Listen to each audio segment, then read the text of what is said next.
Grand, bonsoir. Bonsoir. Merci d'être là. Vous êtes la présidente de la Ligue contre le cancer en Polynésie.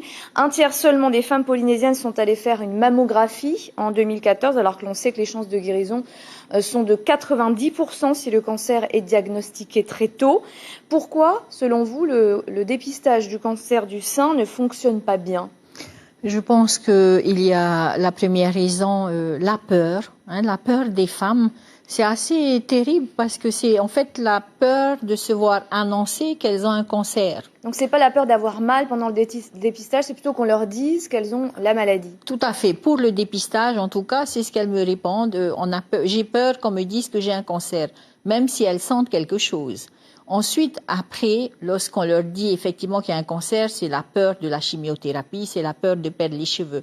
Mais pour le dépistage, c'est la peur qu'on leur annonce. Alors, le coût du dépistage est remboursé à 100% à partir de 50 ans, mais le dépistage est dit indispensable à partir de 40 ans, tous les 2 ans. Est-ce que ce n'est pas le prix qui décourage aussi certaines femmes ?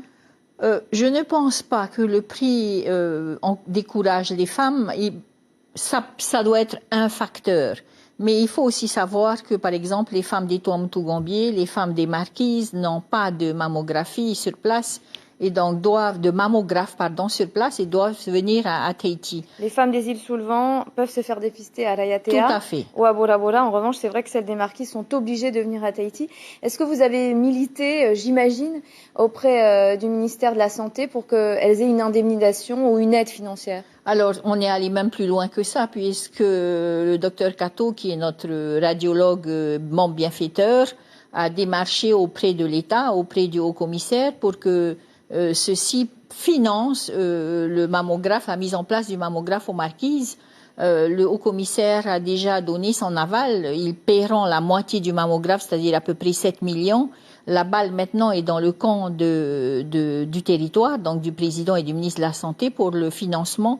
Maintenant, il reste à organiser le déplacement, puisqu'il faut savoir que les Marquises, c'est plusieurs îles. Alors, ça, c'est en deuxième partie. Mais à Taiohae, nous sommes allés, pas plus tard qu'il y a 2 semaines, voir l'emplacement où pourrait être mis ce mammographe. Maintenant, il faudra, si le territoire, et j'espère bien qu'ils répondront favorablement. Le gouvernement y est justement. Le gouvernement y est. J'ai déjà lancé l'alerte à la télévision d'ailleurs. Maintenant, il restera à organiser le déplacement.